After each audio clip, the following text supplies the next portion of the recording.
السلام علیکم ورحمۃ اللہ وبرکاتہ۔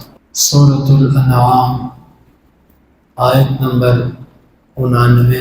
اعوذ باللہ السمیع العلیم من الشیطان الرجیم من ہمزہ ونفخہ ونفثہ۔ اولئک الذین آتیناہم الکتاب والحکم والنبوۃ۔ یہی لوگ ہیں جن کو ہم نے کتاب اور حکمت اور قوت فیصلہ اور نبوت عطا کی، یہ نعمتیں ہم نے ان لوگوں کو دی ہیں۔ فَإِن يَكْفُرْ بِهَا، اگر اس کا کفر کر دیں، کس کا؟ اس نبوت کا، یا یہ تینوں چیزیں بھی مراد ہو سکتی ہیں، کتاب، حکم اور نبوت کا یہ کفر کر دیں۔ کون کفر کر دیں؟ قریش مکہ۔ قریش مکہ اور ان کے ساتھ وہ تمام قسم کے لوگ داخل ہیں لفظ کے عموم کی وجہ سے، جنہوں نے آپ کا، کتاب کا، حدیث کا کسی بھی طرح انکار کیا۔ اگر یہ اس کا کفر کر دیں گے، فقد وکلنا بہا قوما، ہم یہ چیزیں ایسی قوم کو سونپ دیں گے، کتاب پر ایمان لانا، نبوت پر ایمان لانا اور آپ کی احادیث اور آپ کے فیصلوں کو ماننا، ہم ایسی قوم کو دے دیں گے لیسوا بہا بکافرین، وہ اس کا کفر کرنے والے نہیں ہوں گے، یعنی انصار اور مہاجرین ومن تبعہما، اور جو بھی ان دونوں کی پیروی کرے گا الی یوم الدین، قیامت کے دن تک، وہ یہاں پر مراد ہے۔ یعنی اللہ تعالیٰ کہنا چاہتے ہیں کہ اگر تم اس نبی کا یا ان چیزوں کا انکار کر دو گے تو اللہ تعالیٰ ماننے کے لیے کوئی اور قوم لے آئے گا، اور یہ اللہ کا اصول ہے۔ اگر کوئی بندہ، کوئی جماعت اللہ کے کسی حکم سے پھرتی ہے تو اللہ تعالیٰ اس کے لیے دوسرے لوگ کھڑے کر دیتا ہے۔ تو ہمیں کوشش کرنی چاہیے کہ کوئی بھی نیکی جو ہے نا وہ چھوٹنے نہ پائے۔ اگر ہم نہیں کریں گے نا، کوئی اور کر دے گا۔ کسی موقع پر مثلا اللہ کا ذکر ہر وقت ہو رہا، ہر لمحے، دن اور رات میں کوئی ایسا لمحہ نہیں کہ دنیا میں اللہ کا ذکر نہ ہو اور بندے نہ کرتے ہیں، لیکن اگر میں نہیں کر رہا نا تو ذکر تو ہو رہا ہے۔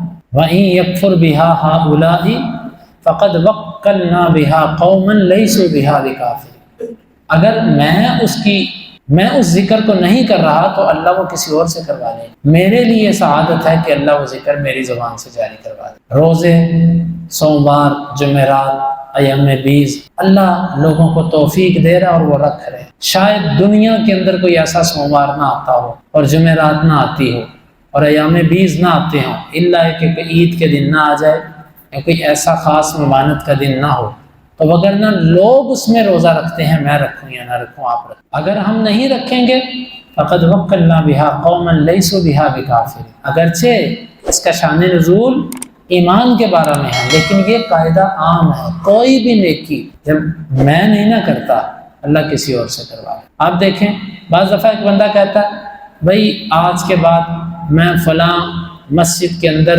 یہ خیر کا کام نہیں کروں گا، تو کیا خیر بند ہو جاتی ہے؟ بند نہیں ہوتی، خیر چلتی رہتی، لیکن اللہ کسی اور کے واسطے سے شروع کروا دے۔ یہ قانون ہے۔ ہمیں کوشش کرنی چاہیے کہ کسی بھی طرح کی خیر، کسی بھی طرح کی نیکی جو ہے وہ میری سستی کی وجہ سے، میری کاہلی اور ذاتی پسند اور ناپسند کی وجہ سے پیچھے نہ رہ جائے۔ ہاں اگر میں نے کوشش پوری کی لیکن اللہ نے وہ نیکی کسی اور کے مقدر میں رکھ لی تو کوئی بات نہیں، اس پہ خوش رہیں، اس کے لیے حسد نہ دل میں لائیں، سینے کو فراخ رکھیں، لیکن اول ترجیح یہ ہو کہ یہ خیر اللہ میرے سے لے لے۔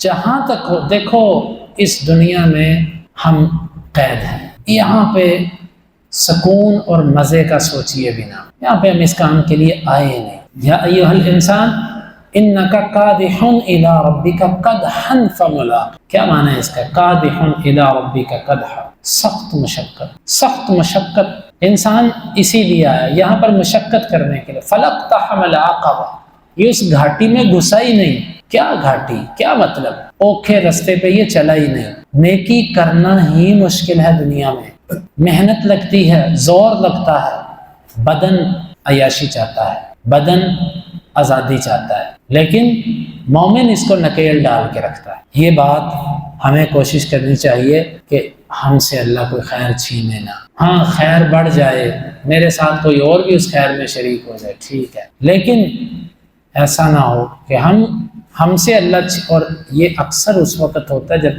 کسی نیکی کی قدر نہیں رہتی دل. جب تک انسان قدر کرتا ہے اور اللہ کا شکر ادا کرتا ہے کہ اللہ تو نے میرے جیسے ناقص انسان کو تو نے اس کام کے لیے بٹھا دیا، اللہ پھر اس سے وہ چھینتا نہیں. اللہ کہتا ہے یہ قدر کرتا ہے، اللہ اس کو موقع دیے رکھتا ہے. یہ قانون ہے اللہ کی عبادت، اس کی بندگی، اس کی اطاعت جو محبت اور شوق سے کرتا ہے، اللہ اس کو پیچھے نہیں ہٹاتا. پیچھے وہی ہٹتا ہے کہ جس کے دل میں محبت کی کمی اور وہ عبادات کو بوجھ سمجھتا ہے. اس کا سبب پھر کوئی بھی بنے، بظاہر وہ حق پر دکھا رہا ہوتا ہے اپنے آپ کو، میں اس وجہ سے نہیں ہوں آج کے بعد اس کام کے، لیکن کیا پتا اللہ نے ظاہری ذریعہ اس کو بنایا اور اللہ نے آپ کو پیچھے کرنا تھا. اللہ تیرے سے ہم دعا کرتے ہیں کہ جو خیریں کوئی تو ہم سے کروا رہا ہے یا جو خیریں ہیں اللہ اس سے ہمیں محروم نہ کرنا، ہمیں ہر خیر کے اندر داخل رکھنا.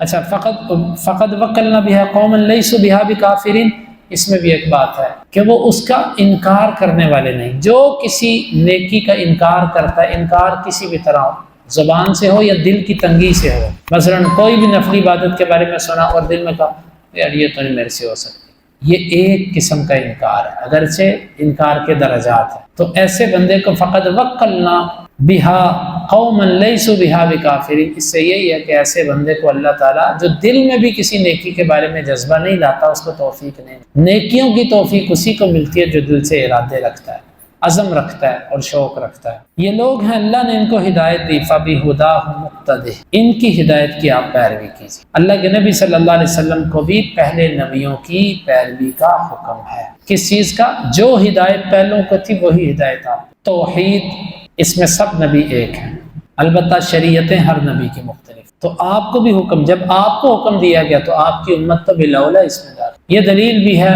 ان لوگوں کی جو کہتے ہیں کہ شرائع من قبلنا حجت ہے، ہم سے پہلے والی شریعتیں حجت ہے، ان کی باتیں. لیکن اس میں تفصیل ہے. پہلی شریعت، اس کی بات اگر ہماری کسی شریعت سے ٹکراتی ہو تو حجت نہیں ہے، یا ہماری شریعت نے پہلے والی کسی بات کو مقید کر دیا ہو تو وہ حجت نہیں. البتہ اگر ویسے ان کی کوئی بات مل جائے اور وہ ہمارے اسلام کے خلاف نہیں ہے تو اس کی حجیت پر بہت بڑی ایک اہل علم کی جماعت ہے جو اس کو اصول دین میں شمار کرے.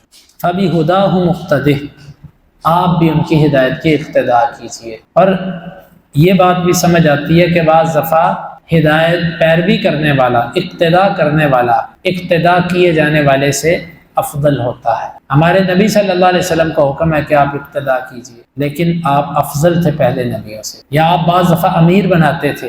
آپ صلی اللہ علیہ وسلم نے جو آخری لشکر جو تشکیل دیا تھا اس پہ اسامہ بن زید رضی اللہ عنہ کو آپ نے امیر بنایا تھا، جن کی عمر 17-18 سال اس کے قریب تھی. اور اس قوم میں کون کون تھے اس لشکر میں؟ خیار امت، ابو بکر و عمر جیسے لوگ بھی تھے اس میں. تو یہ ضروری نہیں، بعض دفعہ پیروی اصول کی ہوتی ہے. اصول پر جو شخصیات چلتی ہیں اس کی وجہ سے بعد میں آنے والا افضل بھی ہو تو اس اصول کی وجہ سے پہلوں کی پیروی پہ چلتا ہے. تو اللہ کے نبی صلی اللہ علیہ وسلم کو انبیاء کی اقتداء کا حکم دیا گیا. قُلْ لَا أَسْأَلُكُمْ عَلَيْهِ أَجْرًا، آپ کہہ دو میں تم سے کسی قسم کی اجرت کا سوال نہیں کرتا، کوئی مزدوری میں تم سے نہیں مانگتا. یہ انبیاء جو ذکر کرتے تھے بطور کسی کے اوپر احسان جتانے کے لیے نہیں بلکہ احساس دلانے کے لیے. کبھی کبھار انسان احساس دلانے کے لیے ایسے کلمات کہتا ہے کہ دیکھو میں تم سے کچھ لیتا تھوڑی ہوں، میں اللہ کے لیے کر رہا ہوں.